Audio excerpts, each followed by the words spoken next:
এখন বাজছে হচ্ছে 4:45। আমরা রেডি হয়ে গেছি, এই যে আমার হিরো। তো আমরা এখন রেডি হয়ে গেছি, আমরা এখন যাব হচ্ছে মেলায়।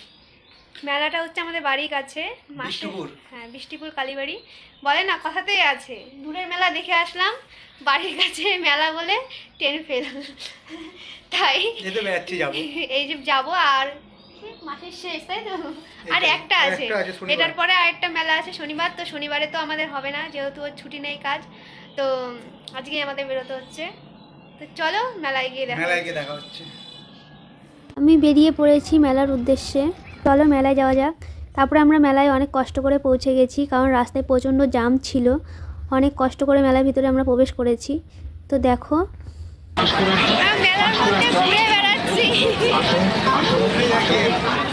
আর এইদিকে অনেক রকমের নাগরদোল্লাও বসেছিল। আর এর আগের বছর গিয়ে আমি উঠেছিলাম, এইবার আর আমাকে উঠতে দেয়নি, কারণ নাগরদোল্লাতে উঠে সব এক একজনের এক এক রকম অবস্থা হচ্ছে, তো ওই জন্য আর আমাকে উঠতে দেয়নি। এর আগেবার দেখলাম যে নাগরদোলায় উঠে একটা মেয়ের চুল ছিঁড়ে গেছে, মানে চুল বেঁধে টেটে জড়িয়ে মানে ঝুলে পড়বে এরকম অবস্থা, ওই জন্য আর উঠতে দেয়নি। আর এইদিকে দেখো কত সুন্দর সুন্দর নাগরদোল্লা চারিদিকে, মানে এখানে দাঁড়িয়ে থেকে আর মনে হচ্ছে না যে বাড়িতে আসি, ভালো লাগছে। কিন্তু প্রচণ্ড ভিড়ের জন্য খুব প্রবলেম হচ্ছিল, আর ফোন হাতে নিয়ে ভিডিও করতেও ভয় লাগছিল, কারণ এই মেলাতে প্রচণ্ড পরিমাণে চুরি হয়। আর এইদিকে আমার বর মুখোশ পরে আমাকে ভয় দেখাচ্ছিল, তো আমি খুব ভয় পেয়েছি, কিন্তু না একটুও ভয় পাইনি, আমাকে জাস্ট ভয় দেখাচ্ছিল।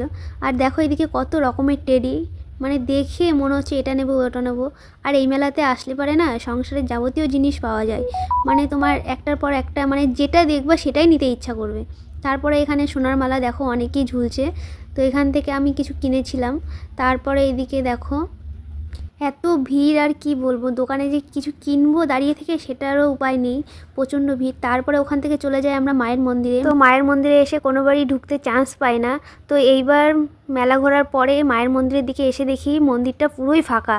আর মেলায় যখন এসেছি মায়ের মন্দিরে ঢুকবো না তা কখনো হয়? তো চলো তোমাদের একটু দেখাচ্ছি মায়ের মুখটা। আর দেখো ভেতরটা কি সুন্দর সাজানো চারিদিকে। তারপর আমি চলে গেলাম মায়ের কাছে।